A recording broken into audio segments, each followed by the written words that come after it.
آپ جب وہاں پہنچے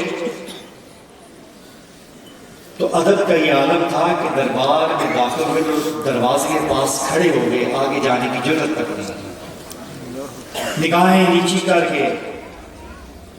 بارگاہ مرشدی میں کھڑے رہے، کیونکہ آپ کو اشارہ تو ہو گیا تھا کہ یہی دربار ہے جہاں سب کچھ ملے گا۔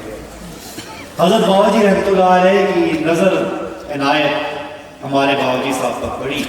اور آپ نے اشارہ کر کے انہیں سامنے اپنے پاس بلایا اور کہا موڑا شریف سے آئے، موڑا شریف بری سے آئے ہیں جی۔ پھر انہوں نے حکم دیا کہ آپ عالم برزخ کے اوپر ایک تقریر کریں۔ حضرت بابا جی نے عالم برزخ پر تقریر کی، ایسی تقریر کی کہ ساری مجلس انگشت بدندہ ہو، سختہ تاری ہو۔ حضرت نظام الدین کیانوی رحمۃ اللہ علیہ نے آپ کو اپنے پاس بلایا، آپ کی دستار بندی فرمائی اور کہا آپ تو تیار ہو کے آئے ہیں، بس ماچس لگانے کی دیر، جائیں اور مسیاڑی کے اس جنگل میں جا کے بیٹھیں جہاں کسی کا آنا جانا نہیں۔ پھر حضرت بابا جی یہاں تشریف لائے، اس جگہ کو سیگانی پڑی کہتے تھے، سچونے صاحب بھی بتاتے ہیں کہ سیری اس جگہ میں آبادی بہت کم تھی، گاؤں دور دور ہٹ کے تھا، ایک گھنی جگہ تھا، گھنا جنگل تھا۔ یہاں پر اپنے مرشد کے حکم کے مطابق آپ نے ایک پتھر پر آ کر بسیرا کیا۔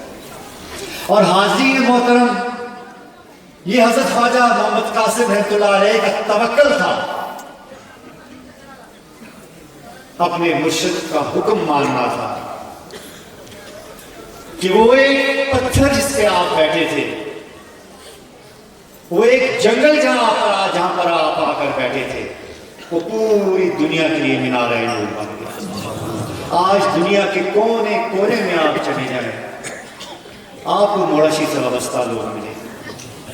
کونے کونے میں خلفاء ملیں گے۔ حضرت بابا جی رحمۃ اللہ علیہ کے بہت سارے خلفاء ہیں اور ہر کوئی اپنی اپنی خدمت سر انجام دے، اپنے اپنے طریقے سے اپنے اپنے مشن پہ جاتے۔ یہ